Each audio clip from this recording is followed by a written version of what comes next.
పెద్దవాళ్ళు ఒక మాట చెప్తారు, నీ జీవితం పండాలి అంటే నీకు పూజ వచ్చా రాదా వదిలి, నీకు వేదం తెలుసా తెలీదా వదిలిపెట్టేసేయి, నువ్వు ఉపనిషత్తులు చదువుకున్నావా చదువుకోలేదా వదిలిపెట్టేయి, రామాయణ భారత భాగవతాలు తెలుసుకున్నావా లేదా వదిలిపెట్టేయి, దక్షిణామూర్తి యొక్క మూర్తిని చూస్తూ కూర్చోవడం నేర్చుకో, అదొక్కటి నేర్చుకో చాలు.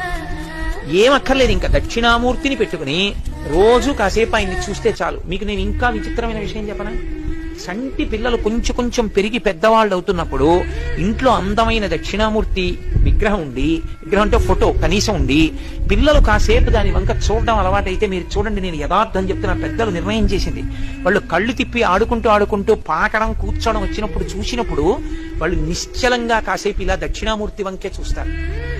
పిల్లలు చిన్నతనంలో దక్షిణామూర్తి వంక అలా ఎదురుగుండా కూర్చుని చూస్తే రెండు ఫలితాలు వస్తాయి, అపమృత్యు దోషం పోతుంది, సరస్వతి కటాక్షం కలుగుతుంది. అందుకే అసలు ఇంట దక్షిణామూర్తి ఫోటో లేని ఇల్లు ఉండరాదు. అంత మంగళప్రదమూర్తి ఎవరు అంటే దక్షిణామూర్తియే.